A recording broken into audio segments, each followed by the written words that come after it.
kesempatan kali ini yang saya akan sampaikan terkait dengan puisi yang baru disampaikan, diutarakan. Nggak kedengaran. Ya. Dalam puisi yang tadi Buya sampaikan yang berjudul Orang Hebat, saya mengambil beberapa hal dari puisi ini bahwa kriteria orang hebat ini sangat simpel, namun sangat mendobrak sekali batasan orang hebat ini dengan keumuman manusia pada umumnya atau pemahaman kita selama ini. Buya katakan di awal sajak ini, di awal puisi ini, orang hebat bukanlah orang yang seberapa banyak yang kita miliki, tetapi orang hebat adalah seberapa banyak yang kita keluarkan. Jadi ini sangat, kalau dunia sekarang orang hebat itu kan yang dikatakan hebat salah satunya adalah dari sisi materi, sebanyak apa yang dia miliki maka akan kejar demi mencapai kehebatan, salah satunya. Kepintaran pun seperti itu. Jadi segalanya saat ini dunia ini terkungkung dengan materialisme. Namun Buya menyatakan bukan itu, tapi seberapa banyak yang kita berikan pada orang lain, pada makhluk lain, pada lingkungan, pada kehidupan ini. Nah, ini saya sangat kagum sekali dengan kriteria yang pertama. Kedua, orang hebat menurut puisi ini adalah orang yang bergantung bukan pada siapa-siapa, tetapi hatinya hanya bergantung pada Sang Maha Pencipta. Itu tadi di tengah-tengah itu. Dan itu lebih mengagumkan lagi. Orang hebat ternyata tidak mementingkan dunia, tidak menggantungkan kehidupannya pada makhluk, tapi orang hebat menurut Buya dalam puisi ini adalah orang yang selalu menggantungkan segala hal kehidupannya pada yang menciptakan kehidupan ini. Itu yang kriteria yang kedua. Yang ketiga, kata Buya di yang puisi ini, orang hebat adalah, saya lupa lagi juga. Ada yang ketiga itu. Nanti saya sampaikan. Oke. Kedua, Buya saya mensoroti pembukaan tadi waktu di Dalil Quran dibuka. Buya menyampaikan bahwa salah satu tanda orang yang cinta kepada Allah, beriman kepada Allah adalah mengikuti Rasulnya. Cinta taat pada Rasul itu bukti cinta kepada Allah. Itu dalam pembukaan tadi awal. Saya menafsirkan artinya ketika kita akan mengejar cinta kepada Allah, tentu koridor atau pintu yang harus kita lalui adalah cinta kepada Rasul. Artinya segala hal yang dilakukan oleh Rasul, yang dilakukan, yang menjadi hobi Rasul, yang menjadi sebuah adat istiadat Rasul, maka itu menjadi sebuah jalan yang kita tempuh. Saya menyimpulkan begitu, Bu ya. Artinya orang yang selalu meniti kehidupannya sesuai dengan contoh Rasul, dalam hal ini adalah mungkin salah satunya sumber-sumber yang menggambarkan kehidupan Rasul terekam dalam hadis, dalam sunnahnya Rasul, maka itu bagian dari orang yang cinta pada Allah dengan cara mengikuti jejak langkah Rasulullah Shallallahu Alaihi Wasallam berdasarkan sumber-sumber yang sahih, baik itu riwayat Bukhari Muslim ataupun yang lainnya, asal kabar itu sahih, betul dilakukan oleh Rasul, terekam jejak ininya, maka itu bagian dari cinta kepada Allah melalui jalur pintu Rasulullah. Nah, itu Bu ya, mungkin itu mohon penjelasan lebih dalam terkait ini. Saya khawatir kalau kita selalu mengkritisi umumnya keberadaan sabda-sabda Rasul umumnya terkikis satu persatu, saya khawatir juga kita tidak cinta pada Rasul. Ada kekhawatiran gitu Ibu ya? Begitu. Itu saja mungkin. Iya. Terima kasih. Assalamualaikum warahmatullahi wabarakatuh. Waalaikumsalam warahmatullahi wabarakatuh. Ya, baik.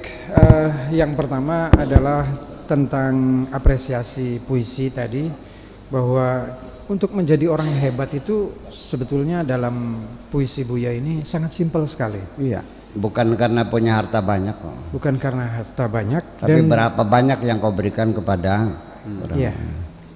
Nah, jadi begini. Kalau ada orang kaya lalu kita hormati semata-mata hanya karena dia kaya, tertipu nggak? Tertipu. Kalau ada orang alim semata-mata hanya karena dia alim lalu kita hormati, tertipu enggak? Saya emang nggak ada urusan dengan hartamu. Kalau kamu nyemedit ngapain? Yeah. Saya hormat kepada kamu kalau hartamu kau manfaatkan untuk membantu mereka yang susah di dunia ini.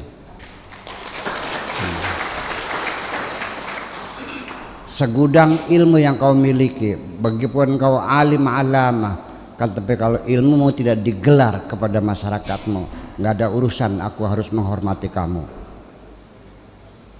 Betul nggak? Iya. Ngelihat cewek cantik juga kalau nggak bisa dipegang ngapain? Oh iya, jelas Bu ya. Ngapain? Iya. Ngapain? Sama kalau gitu sih Bu. Emang juga pikirin kan gitu. Ya, jadi ya seperti itu. Jadi kamu yang merasa apa namanya cantik juga jangan gede kepala dong. Belum tentu orang senang sama kamu semua kok. Ya kan begitu.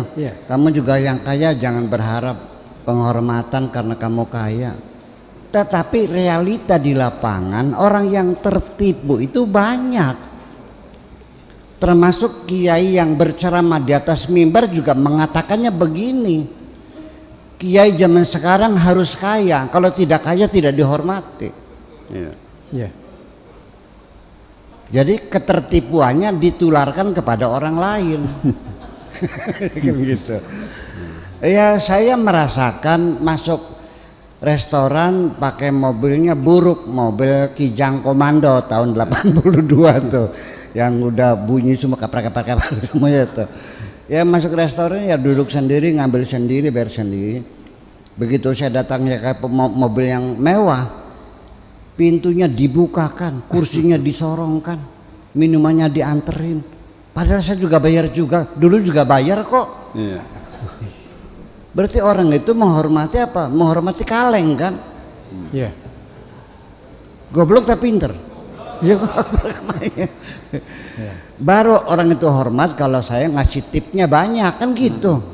Habis makan susuknya 80.000 saya tinggal di piring, buat neng buat kamu aja. Nah baru dihormat kan gitu. Iya kan begitu. Nah itu satu. Terus yang kedua? Yang kedua adalah cinta kepada Rasul itu adalah juga cinta kepada Allah itu adalah cinta kepada Rasul. Bukan cinta. Begini, kita ini kenal Allah nih, yang memperkenalkan siapa? Ya iya dong. Kalau tidak diperkenalkan, ya kita akan menyebut Tuhan kita bukan Allah dong. Mungkin Gandorwo, mungkin kuntilanak, mungkin wiwitan, mungkin maesan, mungkin batu, mungkin jenglot, dan namanya Allah. Itu yang kata Nabi. Dan kemudian untuk menuju cinta kepada Allah kan ada persyaratannya, bukan cinta Rasul ya. Al-Qur'annya bukan begitu punya. In kuntum tuhibbunallah fattabi'uni yuhibbukumullah.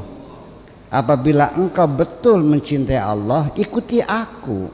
Ittiba, mengikuti aku. Ittiba, bukan taklid. Awas, beda nanti ittiba dengan taklid. Tabi dengan muqallid itu, muttabi dengan muqallid itu berbeda. Tabi dengan muttabi beda. Ittaba'a dengan tabi'ah itu berbeda. Faman tabi'a hudaya fala khaufun 'alaihim wa lahum yahzanun. Wa man yattabi' fattabi' millata ittiba' millata Ibrahim. Jadi artinya bahwa sebab dia yang punya kata kunci, prosedur yang harus kita lalui bagaimana supaya kita mencapai tingkatan cinta kepada Allah. Ini yang punya passwordnya Kanjeng Nabi, yang punya itu. Makanya kita harus ikuti dong. Nah, ketika mengikuti Kanjeng Nabi itu jangan taklid, tapi ittiba. Artinya ada rasionalisasi, bukan hanya nyungsep lagi. Jangan kayak bebek ngintil. Yang di depan nyemplung semua, bukan begitu. Kalau orang ittiba tuh, Nabi pakai siwak, kitanya pakai sikat gigi, pakai odol. Kenapa? Kita ittiba, yang penting kita menjaga kesehatan gigi. Kalau taklid mah Nabi pakai siwak ya pakai siwak, pakai sikat yang enggak sunnah itu mah Nabi nggak pakai siwak kok. Nggak pakai apa? Nggak pakai sikat gigi. Nanti ceboknya juga pakai batu, nggak boleh pakai tisu. Karena Nabi nggak pakai tisu, nah itu namanya taklid begitu tuh. Tapi kalau ada orang begitu juga saya tidak menyalahkan. Barangkali saking cintanya kepada Nabi, ya kan begitu. Tolong jangan disalahkan. Itu. Jadi, nah sedangkan kita ini terlahir di abad ke-21. Nabinya lahirnya abad ke tahun 571, abad ke-6, di paruh di penghujung abad ke-6. Nabinya abad ke-7, jadi sudah 1400 tahun yang lalu. Dan hadis Nabi sendiri itu baru dikumpulkan setelah 150 tahun Nabi meninggal. Yang cerita orang-orang katanya. Maka timbul ilmu hadis, ada riwayat, ada diroya, ada sanad, ada matan, ada takhrij, ada dobit, ada sahih, segala macam, ya kan. Dan ternyata diseleksi banyak hadis-hadis yang palsu yang ditolak oleh Bukhari Muslim. Dari 600.000 hadis itu yang lolos hanya 14.000. Berapa banyak hadis yang ditolak? 500.000 ditambah 84.000, 584 hadis yang lolos saya belum. Jadi berapa persennya tuh? Ya itu hadis kebul semuanya itu. Itu pun sekarang dikritisi lagi juga masih ada yang perlu diragukan juga. Bukan meragukan nabinya, meragukan hadisnya apa betul Nabi ngomong begitu. Karena di Sahih Bukhari juga ada hadis yang mengatakan bahwa barang siapa yang membunuh cecak malam Sabtu masuk surga. Dan di hadis Bukhari juga ada Nabi Muhammad berulang kali mencoba bunuh diri. Mau dipercaya?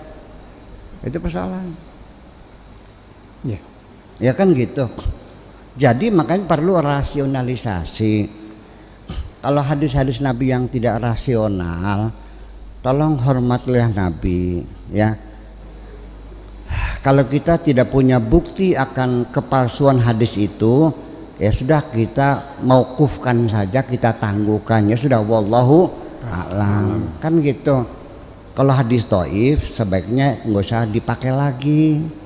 Akan tetapi ada ulama yang berpendapat bahwa hadis dhaif pun boleh dipakai apabila untuk fadhailul amal. Betul? Ada kitabnya kan? Nah, saya berpendapat daripada pakai hadis dhaif ya pakai logika saja sih. Ya kan gitu. Sebanyak nggak masuk akal ngomong. Nah, maka biasanya cirinya kalau hadis-hadis berbau politik gitu kita masih curigai, atau hadis-hadis yang banyak cerita pahala yang berlebih-lebihan, mencium suami pahalanya seperti mencium Hajar Aswad gitu tuh. Kemudian kalau suami kawin lagi istrinya ikhlas ridho, pintu surga dibuka lebar. Itu untuk ngeneng-ngeneng wong wadon itu mah. Modus. Tulisannya gelem di bodok.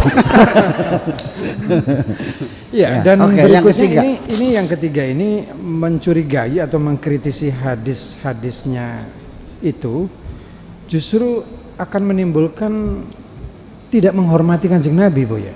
Ya kalau begitu orang yang paling tidak menghormati Nabi Imam Bukhari, Imam Muslim. Ya. Iya. Karena dia yang pertama kali mencurigai ini benar atau enggak hadisnya. Jadi bukan mencurigai itu bukan tidak percaya pada Nabi. Iya tangga Nabi ngomong begitu tuh. Iya. Nanti kan yang rugi Nabi. Iya. Sekarang ada orang nerima surat dari saya minta uang 30 juta. Lalu dikasih. Ternyata ketipu dan nih. Kita ketemu sama orangnya. Lah, saya lihat tanda tangan Buya agak berbeda gitu. Dikasih nggak uangnya? Saya kasih berapa? 30 juta. Ya kenapa nggak konfirmasi dulu sama saya? Nggak berani ngomongnya.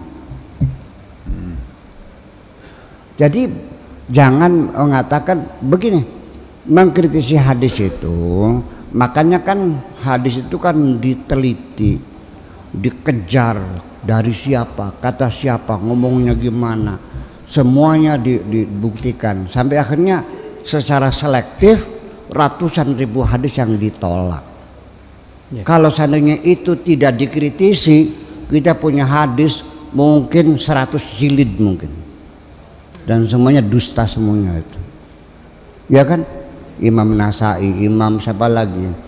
Imam Ahmad bin Hambal, Imam Bukhari, Imam Muslim, Imam Tirmidzi, semuanya adalah orang-orang yang meragukan hadis kok.